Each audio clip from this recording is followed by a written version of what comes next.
Le web journalisme, pour moi, c'est d'abord du journalisme. C'est-à-dire qu'il faut avoir les codes génétiques du journalisme qui soient...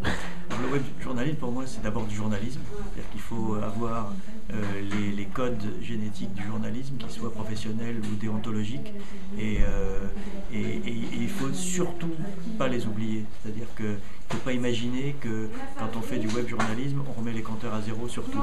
Je pense qu'il y a beaucoup de choses à réinventer sur Internet, mais il y a aussi beaucoup de choses à préserver et à sauver en termes de fiabilité de l'information, en termes de pratiques éthiques, et qu'il ne faut pas les jeter à la poubelle. Donc ça, c'est la première chose. Donc un web journaliste, c'est d'abord un journaliste, et deuxièmement, c'est quelqu'un qui doit forcément s'inscrire dans une autre logique d'abord du rapport au lecteur, parce que je pense que pour moi la vraie révolution entre le journalisme traditionnel et le journalisme sur Internet, c'est le rapport au lecteur qui a complètement changé. Le lecteur est dans la boucle et il est face au journaliste, à côté du journaliste, au-dessus du journaliste, en dessous du journaliste, il est partout, qu'on le veuille ou pas. C'est-à-dire que le journaliste qui veut s'isoler dans sa tour d'ivoire, comme on le faisait autrefois dans les médias traditionnels, il est mort sur Internet.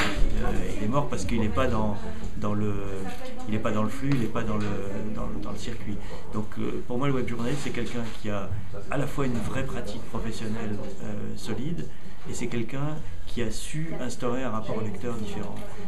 Rapport au lecteur, que ce soit en amont, dans la recherche de l'information, que ce soit dans l'élaboration de l'information, ou que ce soit dans le dialogue qui suit la production de l'information. Ce sont ces trois phases qui sont le processus de fabrication de l'information, dans lequel le journaliste n'a plus exactement le même rôle qu'autrefois, et c'est ce positionnement-là, où est-ce qu'on met le curseur dans le rapport entre le journaliste et son lecteur, entre le journaliste et le citoyen, si on veut, qui est au cœur de beaucoup d'expérimentations. Si on compare le Post 89 et quelques autres sites, on voit bien qu'on est à la fois dans des secteurs qui sont proches, mais avec des pratiques extrêmement différentes. C'est là que le web journalisme est encore en quête de vraies définitions.